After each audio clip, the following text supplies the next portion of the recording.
ସୃଜନାତ୍ମକ ଲିଖନ କଳା art of creative writing. ମଣିଷ ଏକ ପ୍ରକାଶ ଉନ୍ମୁଖ ଜୀବ। ମଣିଷ ନିଜକୁ ସତତ ପ୍ରକାଶ କରିଥାଏ।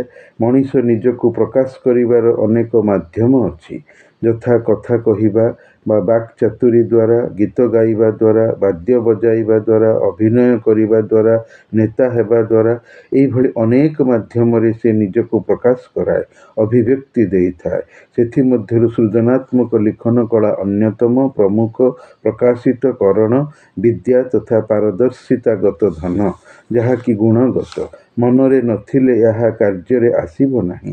କାର୍ଯ୍ୟରେ ନ ଆସିଲେ ବାହାରକୁ ଜଣାପଡ଼ିବ ନାହିଁ। ସୃଷ୍ଟିକୁ ସୃଜନ କୁହାଯାଏ, ଯାହାର ଇଂରାଜୀ ନାମ କ୍ରିଏସନ୍। କ୍ରିଏସନ୍ ମାନେ ନିର୍ମାଣ, ଗଠନ ବା ତିଆରି କରିବା। ଏହି ତିଆରି କରିବା ମନରୁ ହୋଇଥାଏ, ମାନସିକତାରୁ ଆସେ। ତିଆରି କରିବାର ଭାବନା ମଣିଷର ଚିନ୍ତାଶକ୍ତି ଦେଇଥାଏ। ତିଆରି କରିବାର ଆଗ୍ରହ, ଇଚ୍ଛା ଦୁଇ ପ୍ରକାର ହୋଇ ମନକୁ ଆସେ। ପ୍ରଥମତଃ ବାହାର ଜଗତର କିଛି ଗୋଟେ ଦେଖିକି ତାଦୃଶ ବା ସେହିଭଳି କରିବାର ଇଚ୍ଛା ମନକୁ ଆସେ। ଦ୍ୱିତୀୟତଃ ସମ୍ପୂର୍ଣ୍ଣ ମନର ପରିକଳ୍ପନାରୁ ଆସିଥାଏ। ବାହ୍ୟ ଜଗତର କିଛି ଗୋଟେ ଦେଖିକରି ମଣିଷର ମନକୁ ଆସିବାରେ ରହିଛି ତାର ଅନୁକରଣ ପ୍ରକୃତି। ଆଉ ସମ୍ପୂର୍ଣ୍ଣ ମନର ଏକାନ୍ତ କଳ୍ପନାରୁ ଆସିବାରେ ରହିଛି ମଣିଷର ସ୍ୱକୀୟ ବୁଦ୍ଧିର ପ୍ରେରଣାଜନିତ ପ୍ରୟାସ। କିଛି ଗୋଟେ ନୂଆ କରି ଜଗତକୁ ଦେଖାଇବାର ଇଚ୍ଛାରୁ ଉଦ୍ଗତ ହୁଏ ସୃଜନର ଭାବ ବା ଶୀଳତା। ଏହି ସୃଜନ ଅଭ୍ୟାସ ବଳରେ କରି କରି ଯେବେ ପୋଖତ ହୁଏ, ଧୁରିଣ ବନେ, ଅଭିଜ୍ଞ ହୋଇଯାଏ, ସେବେ ତାହାକୁ କଳା ବା ଆର୍ଟ କୁହାଯାଏ। କଳା କହିଲେ କୌଣସି କାମର ପୋଖତୀକରଣ, ଅଭିଜ୍ଞତା ଜନିତ ଅଭିଜ୍ଞ ବା ପ୍ରବୀଣତାର ଦ୍ୱାହି। ତାକୁ ରାନ୍ଧିବାର କଳା ଜଣାଅଛି। କହିବାର ମାନେ ହେଲା କାର୍ଯ୍ୟଗତ ଅଭ୍ୟାସରୁ ଆଗତ ପାରିବାପଣ। କରିବାର ଭଙ୍ଗୀଜନିତ ଏକ ରକମ ଛଟା ବା ସୂକ୍ଷ୍ମତା ଜନିତ ସୌନ୍ଦର୍ଯ୍ୟ ପ୍ରକାଶ। କରିବାଟା ଯେତେବେଳେ ନିଖୁଣ ତଥା ସୁନ୍ଦର ହୋଇଯାଏ, ବାହାରକୁ ରମଣୀୟ ଓ ନିର୍ଭୁଲ ଦିଶେ, ସେତେବେଳେ ସେଇଠି କଳା ବା ଆର୍ଟର ନାମକ ଶବ୍ଦଟି ଲାଗେ। କଳା ଧୁରିଣତାର ନମୁନା। ମନରୁ ଚିନ୍ତା କରିକି କିଛି ଗୋଟେ ଗଢ଼ିବା, ନିର୍ମାଣ କରିବା ଜମାରୁ ସହଜ କଥା ନୁହେଁ। ଏହା ମୂଳରୁ ଏକ କଷ୍ଟକର କାମ। ନିରବଧି ବା ସର୍ବଦା ଲାଗିଥିବା ଜନିତ ପ୍ରୟାସ। ଗୋଟିଏ କାର୍ଯ୍ୟରେ ସବୁବେଳେ ଲାଗିଥିବାକୁ ନିରବଧି କୁହାଯାଏ। ଯଥା କୁମ୍ଭାରର ହାଣ୍ଡି ମାଠିଆ ଗଢ଼ିବା, କମାରର ଲୌହଜନିତ ଯନ୍ତ୍ରାଦିର ନିର୍ମାଣ। ଏହି ନିରବଧି ପ୍ରୟାସରୁ ସୃଜନାତ୍ମକ କଳା ହୋଇ ତାର ଜୀବନକୁ ଆସିଥାଏ। ସେହିପରି ଲେଖିବା ମଧ୍ୟ ସୃଜନାତ୍ମକ କଳାରେ ଯିବ। ଲେଖୁ ଲେଖୁ କରଣ ହେଉଛି ଏହି କଳା। ମଣିଷ ନିଜକୁ ପ୍ରକାଶ କରିବା ଲାଗି ଭାରି ବ୍ୟଗ୍ର ଅଧୀର, ବ୍ୟସ୍ତ ତଥା ବିବ୍ରତ। ଯିଏ ପ୍ରକୃତ ଲେଖାଳି ବା ଲେଖକ, ସେ ସଦାସର୍ବଦା ଏହି ପ୍ରଚେଷ୍ଟାରେ ଲାଗିଥାଏ। ସୃଜନାତ୍ମକ ଲିଖନ କଳା ଏକ ସାଧାରଣ ପତ୍ର ଲେଖିବା ବା ନକଲ କରିବାର ବ୍ୟାପାର ନୁହେଁ। ଏହା ସର୍ବାଦୌ ସାହିତ୍ୟ ସୃଷ୍ଟି କରିବାର ବ୍ୟାପାର। କାବ୍ୟ, କବିତା, ଗଳ୍ପ, ଉପନ୍ୟାସ, ନାଟକ, ପ୍ରବନ୍ଧ ଲେଖିବାର କଥାରେ ଯାଏ। ଏହା ସାହିତ୍ୟ ସର୍ଜନାଜନିତ ବିଦ୍ୟା।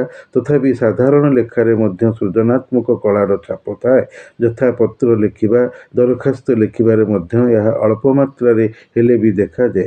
ଲେଖିବାର ପ୍ରସଙ୍ଗ, ତାହାର ବିସ୍ତାର ବା କେତେ ପର୍ଯ୍ୟନ୍ତ ଲେଖିବ, କେମିତି ଲେଖିଛି, ଲେଖିବା ସମୟରେ ବାକ୍ୟ ଶବ୍ଦଚୟନ, ତାର ଗଠନ କେମିତି ହୋଇଛି, ବିରାମ ଚିହ୍ନ କୋଉଠି କେମିତି ଦିଆଯାଇଅଛି, ଭାଷା ସରଳ ଅଥବା ଜଟିଳ ଅଛି, ଲେଖକର ଶିକ୍ଷାଗତ ଯୋଗ୍ୟତା କେତେ, ଏସବୁ ଏହି ରକମ ଲେଖିବାର କଳାରୁ ଜଣାପଡ଼ିଥାଏ। ସହଜରେ ଧର୍ତ୍ତବ୍ୟ ହୁଏ। କାରଣ ମଣିଷ ଯେତେବେଳେ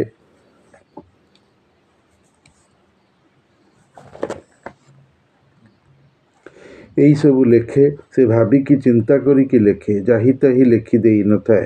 ଯାହା ତାହା ଲେଖିଦେଲେ ତାହା ଲେଖା ହୋଇ ନଥାଏ, ତାହା ଅଗ୍ରାହ୍ୟ ହୁଏ। ଲେଖାଟି ବାତିଲ ହୋଇଯାଏ।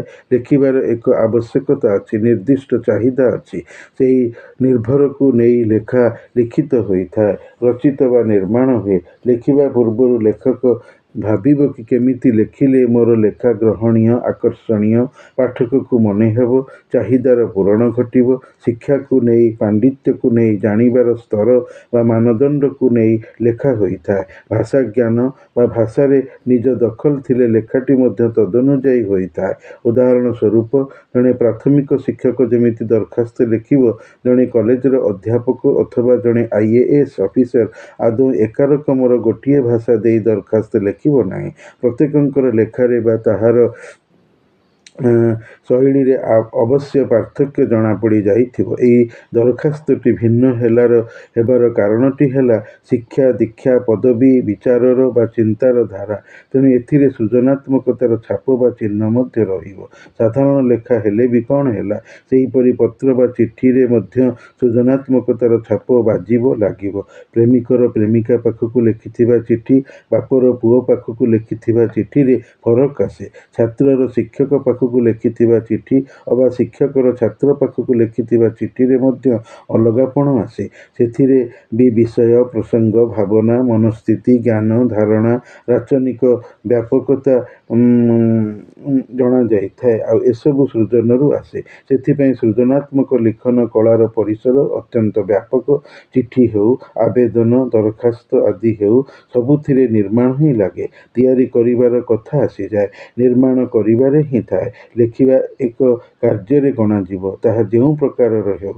ଅତଏବ ସୃଜନାତ୍ମକତାର ଛାପ ବା କଳାର କଥା ସେଲାଗି ବିଚାର୍ଯ୍ୟ ହୋଇଥାଏ। ଚିଠିର ଲେଖିବା, ଦରଖାସ୍ତର ଲେଖିବାର ନିରୂପିତ ଧାରା ବା ଶୈଳୀ ଅଛି।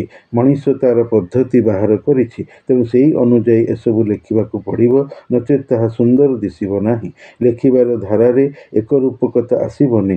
ଆର୍ଟ ଅଫ୍ କ୍ରିଏଟିଂ ରାଇଟିଂ ବା ସୃଜନାତ୍ମକ ଲିଖନ କଳାର ଅପର ପ୍ରମୁଖ ଦିଗ ବା ପରିସର ରହିଛି ସାହିତ୍ୟିକ ବା ସାହିତ୍ୟ ଜନିତ ତତ୍ସମ୍ପର୍କିତ ସୃଜନରେ। ସାହିତ୍ୟ କହିଲେ ଗୋଟିଏକୁ ବୁଝାଏ, କିନ୍ତୁ ପ୍ରକୃତରେ ବା ସୃଜନଶୀଳତାରେ ସାହିତ୍ୟ ଅନେକ, ଏକ ନୁହେଁ। ଅର୍ଥାତ୍ କାବ୍ୟ ଯେମିତି ସାହିତ୍ୟ, କବିତା ମଧ୍ୟ ସେହିପରି। ସାହିତ୍ୟର ଅନ୍ୟାନ୍ୟ ବିଭାଗ ଏଇ ରୀତିରେ ନିଜେ ବିଭକ୍ତ ହୋଇ ସ୍ୱତନ୍ତ୍ର ହୋଇ ଯାଇଛନ୍ତି। ତେଣୁ ସୃଜନ ଦିଗରୁ ସାହିତ୍ୟ ଅନେକ, ଭାଷା ଦିଗରୁ ମଧ୍ୟ ଅନେକ, ଯଥା ଓଡ଼ିଆ ସାହିତ୍ୟ, ଇଂରାଜୀ ସାହିତ୍ୟ, ହିନ୍ଦୀ ସାହିତ୍ୟ, ତେଲୁଗୁ ସାହିତ୍ୟ, ତାମିଲ ସାହିତ୍ୟ, ଉର୍ଦ୍ଦୁ ସାହିତ୍ୟ ଆଦି। ପରିଣତି ଦିଗରୁ ମଧ୍ୟ ସାହିତ୍ୟ ଦୁଃଖାନ୍ତକ, ସୁଖାନ୍ତକ ବା ଟ୍ରାଜେଡି ଏବଂ କମେଡି ଶ୍ରେଣୀୟ ହୋଇଅଛି। କଥାରେ ମଧ୍ୟ ଲୋକେ କହିଥାନ୍ତି ଟ୍ରାଜିକ୍ ଲିଟରେଚର ଏବଂ କମେଡି ଲିଟରେଚର ବୋଲି। କେମିତି ଏଭଳି କହନ୍ତି ନା, ସାହିତ୍ୟକୁ ପଢ଼ିକି, ଜାଣିକି ଏବଂ ତାର ସମାପ୍ତିର ସ୍ଥିତିକୁ ଦେଖିକି। ନହେଲେ କହନ୍ତେ କେମିତି? ବିଷୟକୁ ଦେଖିକି ସାହିତ୍ୟର ସୃଜନ ମଧ୍ୟ ବିଭିନ୍ନ, ଯଥା ସାମାଜିକ, ଐତିହାସିକ, ପୌରାଣିକ, ବୈଜ୍ଞାନିକ। ସେହି ଅନୁଯାୟୀ ତାର ଭାଷା ବ୍ୟବହୃତ। ଲେଖକ ବା ରଚୟିତା, ରଚନାକାରୀ ବା ସାହିତ୍ୟିକ ହେବା ସମସ୍ତ ଲୋକଙ୍କର ଜୀବନରେ ଆସିନଥାଏ, ହୋଇନଥାଏ, ଘଟେ ନା। କିଛି ଲୋକଙ୍କର ଭାଗ୍ୟରେ ଆସେ, ସମ୍ଭବ ହୁଏ। ପୁଣି ସେହି କିଛି ଲୋକେ ବି, ସମସ୍ତେ ବି ସବୁ ପ୍ରକାରର ସାହିତ୍ୟ ସ୍ୱଜୀବନରେ ସୃଜନାତ୍ମକ କଳାରେ ନେଇ ନଥାନ୍ତି। ଯଥା କେହି ଏକାଧାରରେ କବି, ଗାଳ୍ପିକ, ଔପନ୍ୟାସିକ, ନାଟ୍ୟକାର, ପ୍ରାବନ୍ଧିକ ହୋଇଥାନ୍ତି ତ କେହି କେବଳ ଜଣେ ନାଟ୍ୟକାର, ପ୍ରାବନ୍ଧିକ, କବି ହୋଇ ରହିଯାଇଥାନ୍ତି। ଓଡ଼ିଆ ଭାଷାର ସାହିତ୍ୟରେ ଏମିତି ଅନେକ ଉଦାହରଣ ଦର୍ଶକର ଆଖିକୁ ଆସିବେ। ଯେମିତି ଚିତ୍ତରଞ୍ଜନ ଦାସ ରତ୍ନାକର ପତି କେବଳ ଜଣେ ପ୍ରାବନ୍ଧିକ, ସମାଲୋଚକ, ସେ ଆଉ କିଛି ହୋଇପାରି ନାହାନ୍ତି। ଯେମିତି ବିଶ୍ୱନାଥ କର, ସେ ଜଣେ କେବଳ ପ୍ରାବନ୍ଧିକ। ମନୋରଞ୍ଜନ ଦାସ କେବଳ ଜଣେ ପ୍ରାବନ୍ଧିକ, ପ୍ରତିଷ୍ଠିତ ନାଟ୍ୟକାର, ସେ ଆଉ କିଛି ନୁହନ୍ତି। ହେବାରେ ତାଙ୍କର ଆଗ୍ରହ ନାହିଁ। କାର୍ଯ୍ୟରେ ଯଦି ଜଣାପଡ଼ି ନାହାନ୍ତି ତ ତେବେ ଆଉ କେଉଁ ବାଟେ ତାଙ୍କୁ କୁହାଯାଇ ପାରିବ ଯେ ସେ ଜଣେ କବି ଅଥବା ପ୍ରାବନ୍ଧିକ ବୋଲି? ମନୋରଞ୍ଜନ ଦାସ ଜଣେ ପ୍ରକାଶିତ ଲେଖକ, କଦାପି ଅପ୍ରକାଶିତ ନୁହନ୍ତି।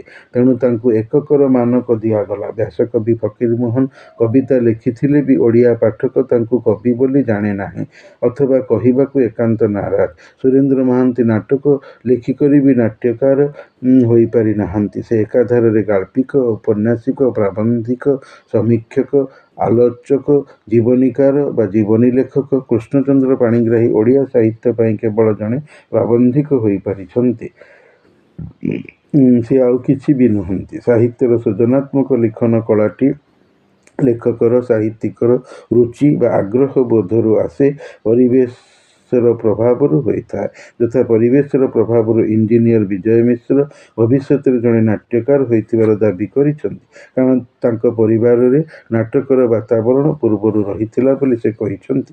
ବଂଶାନୁଗତ ପ୍ରଭାବର ପରିବେଶ ଜନିତରୁ ମୋହିନୀ ମୋହନ ସେନାପତି ଭବିଷ୍ୟତରେ ଜଣେ ପ୍ରାବନ୍ଧିକ ହୋଇପାରିଛନ୍ତି।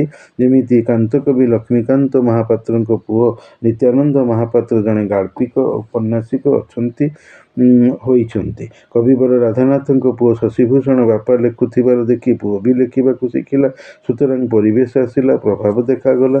ଜଣେ ସାହିତ୍ୟିକ ସବୁ ପ୍ରକାରର ସାହିତ୍ୟ ସ୍ରଷ୍ଟା ହୋଇ ନ ପାରିବାରେ ରହିଛି ସୃଜନାତ୍ମକ ଲିଖନ କଳାର ଅଭାବ, ରୁଚିଗତ ନାସ୍ତିତ୍ୱ, ପାଣ୍ଡିତ୍ୟ ପ୍ରକାଶକରଣର ଅକ୍ଷମତା, ସର୍ବୋପରି ବିଧାତାର ବିଧି ନିର୍ଦ୍ଦିଷ୍ଟତା ବ୍ୟତୀତ ଅନ୍ୟ କିଛି ନୁହେଁ। ପାଞ୍ଚ ଆଙ୍ଗୁଳି ଯେମିତି ସମାନ ନୁହେଁ, ସେମିତି ଜଗତର ସବୁ ମଣିଷ ସବୁ ପ୍ରକାରର କାମ କରିପାରିବ ନାହିଁ। ଅସାମର୍ଥ୍ୟର ପୁଣି ଅବସ୍ଥିତି ତ ଅଛି। ସୃଜନାତ୍ମକ ଲିଖନ କଳାରେ ଆଗ୍ରହ ସବୁଠୁ ବଡ଼ କଥା। ସେଥିରୁ ଜ୍ଞାନ ଆହରଣ, ଉଦ୍ୟମ, ନିୟୋଜନ, ବ୍ୟାପୃତି, ଅଭିନିବେଶ ବା ମନଧ୍ୟାନ, ମନୋଯୋଗ ଦେବାଟା ଆସିଥାଏ। ଈଶ୍ୱର ବା ବିଧାତା ଚାହିଁଲେ ନିରବଧି ଅଭ୍ୟାସ, ନିରନ୍ତର ପ୍ରୟାସ ଫଳବତୀ ହୋଇଥାଏ।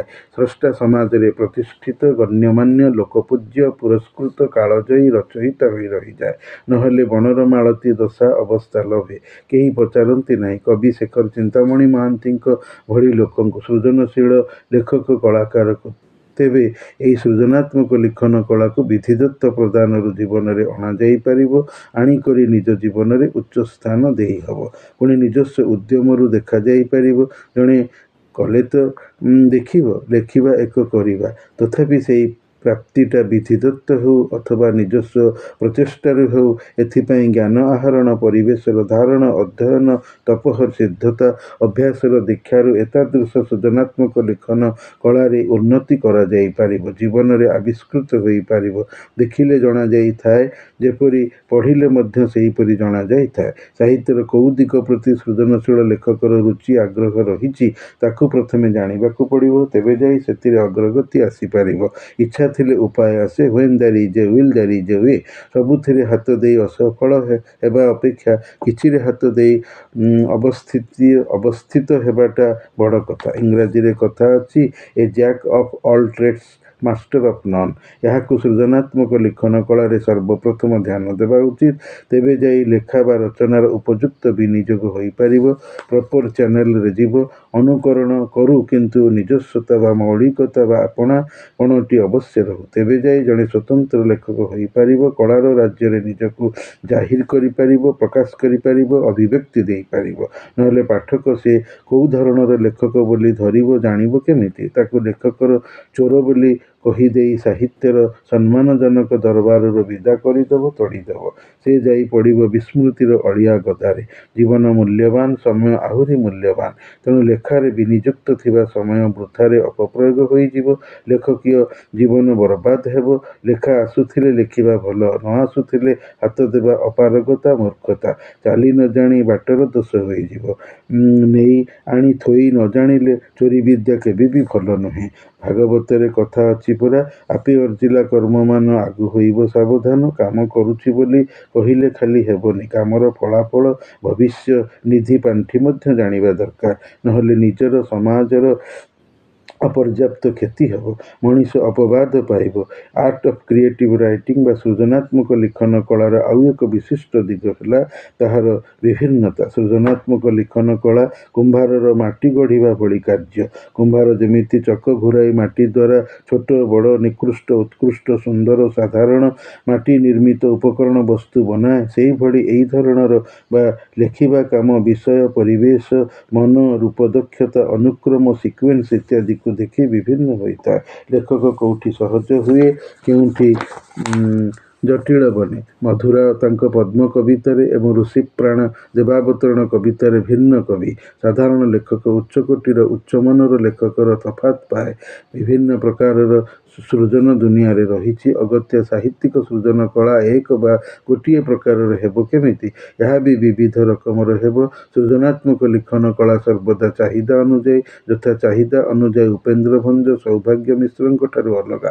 ଏହି ପ୍ରକାର ଚାହିଦା ସମୟର ବାତାବରଣ ବା ଆବହାୱାକୁ ନେଇ କଳା କ୍ଷେତ୍ରରେ ସଞ୍ଜୀବିତ, ପରିପୁଷ୍ଟ। ରାଜେନ୍ଦ୍ର କିଶୋର ପଣ୍ଡା ମଣିଷ ଦେଖା, ନଦୀ ଏକ ଶତଦ୍ରୁ ଅନେକ କବିତାରେ ବୌଦ୍ଧିକ ହେଲେ କାହିଁକି? ଉତ୍ତର ହେଲା, ବର୍ତ୍ତମାନ ବର୍ତ୍ତମାନର କବିତା ସାହିତ୍ୟ ଲେଖିବା ଜନିତ ସୃଜନାତ୍ମକ ଲିଖନ କଳାର ପାରିବେଶିକ ସାମୟିକ ବା ସମୟଜନିତ ଚାହିଦା ତାଦୃଶ ସେହିପରି ହୋଇଅଛି। ସୁତରାଂ ଲେଖକମାନେ କବି ବୌଦ୍ଧିକ ହୋଇ ଦୁର୍ବୋଧ୍ୟ ରହି ପାଣ୍ଡିତ୍ୟ ଦେଖାଇବାକୁ ବାଧ୍ୟ। କାରଣ ସମୟ ଚାହୁଁଛି ସେଇଭଳି, କବିମାନେ ସେଇଭଳି ନ ହେବେ କେମିତି? ବୌଦ୍ଧିକତା ପାଣ୍ଡିତ୍ୟକୁ ଦେଖାଏ, ପାଣ୍ଡିତ୍ୟକୁ କାଢ଼େ କବିର ପାଠକର ହୋଇ ଓ ରଚିବା ବୁଝିବା ପାଇଁ ଦୁହିଁଙ୍କଠାରେ ଏହା ଦେଖାଯିବା ଉଚିତ। ଅର୍ଥାତ୍ ଲେଖକ ପାଠକଠାରେ। ଲେଖକ ଖଞ୍ଜିବ, ପାଠକ କାଢ଼ିବ। ନ କାଢ଼ିଲେ ଲେଖାକୁ ବୁଝିପାରିବ ନାହିଁ, ଆନନ୍ଦ ପାଇବ ନାହିଁ, ପଢ଼ିବା ବୃଥାରେ ଯିବ।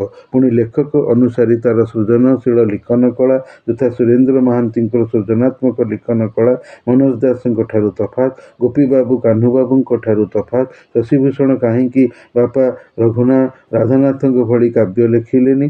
ଏ କାହିଁକିର ଉତ୍ତର ଲେଖକର ସମ୍ପୂର୍ଣ୍ଣ ମସ୍ତିଷ୍କଜ ସୃଜ୍ୟମାନ କାରିଗରୀରେ ପରିମିତ ଜନିତ ପରିଣାମ। ପୁନଶ୍ଚ ଜଣେ ଲେଖକଙ୍କଠାରେ ବି ତାର ସୃଜନାତ୍ମକ ଲିଖନ କଳାରେ ପରିବର୍ତ୍ତନ ଘଟି ବିଭିନ୍ନପଣକୁ ପରିଦୃଷ୍ଟ କରାଏ। ସମ୍ବାଦର ସମ୍ପାଦକୀୟ ଲେଖିବା ବେଳେ ସୁରେନ୍ଦ୍ର ମହାନ୍ତି ଯେମିତି ଲେଖକ ଦିଶନ୍ତି, କ୍ଷୁଧିତ ବ୍ରହ୍ମପୁତ୍ର କିମ୍ବା କଳିଙ୍ଗର ପ୍ରତିଶୋଧ ପ୍ରବନ୍ଧ ଲେଖିଲା ବେଳେ ଅବା ସାରିପୁତ୍ତ ବା ପିତାପୁତ୍ର ଅମ୍ବାପଲ୍ଲୀ କବି ଭଳି ଗପ ଲେଖିବା ସମୟରେ ସୁରେନ୍ଦ୍ର ଏକାଭଳି ନିଶ୍ଚିତ ନୁହନ୍ତି। ଏଥିରୁ ସ୍ପଷ୍ଟ ଅନୁମିତ ହୁଏ କି ସୃଜନାତ୍ମକ ଲିଖନ କଳାଟି ଶେଷରେ ବିଚିତ୍ରବର୍ଣ୍ଣୀ। ତାର ଲିଖନ ଗତି ନିର୍ଦ୍ଦିଷ୍ଟମୟ, ସମୟ ଓ ମନନଭିତ୍ତିକ। It is based upon time and mood, ଆଉ ଅଭିଜ୍ଞତା ତଦନୁଯାୟୀ ପରିଚାଳିତ। ଜଣକୁ ଲେଖିବାର କଳା ଜଣା ନାହିଁ ବା ଲେଖା ଆସୁନାହିଁ, ହେଲେ ଲେଖକ ହେବାକୁ ମନରେ ଅଜସ୍ର ଇଚ୍ଛା ଅଛି। ସେ କ୍ଷେତ୍ରରେ ବ୍ୟକ୍ତିଟି ଧୈର୍ଯ୍ୟହରା ନ ହୋଇ ମନରେ ଅପୂର୍ବ ସାହସ ବାନ୍ଧି ସଞ୍ଚୟ କରି ବଡ଼ ବଡ଼ ଲେଖକଙ୍କର ଲେଖା ପଢ଼ିବ, ସେମାନଙ୍କର ଶୈଳୀ ବା ରଚନାର ଭଙ୍ଗୀ ଜାଣିବ। କୋଉଥିରେ ଲେଖିବାକୁ ଇଚ୍ଛା, ଗଦ୍ୟରେ କି ପଦ୍ୟରେ, କବିତାରେ ନା ଗଳ୍ପରେ, ଆଗ ଜାଣିସାରି ମନୋନୀତ କରି ସେଇଥିରେ ମନକୁ ଧୀରେ ଧୀରେ ଲଗାଇଲେ, ଈଶ୍ୱର ଚାହିଁଲେ ଚେଷ୍ଟାକୃତ ବିଦ୍ୟା ନୈସର୍ଗିକ ପ୍ରକୃତିଦତ୍ତ ସାଧନାରେ ପରିଣତ ହୋଇଯିବ। କ୍ରମଶଃ ଲେଖକ ବିଶିଷ୍ଟରେ ବଦଳିଯିବ। ସୃଜନାତ୍ମକ ଲିଖନ କଳାର ସାର୍ଥକତା ବଜାୟ ରହିବ। ଲେଖକର ଶ୍ରମ ସାଫଲ୍ୟ ଲଭିବ।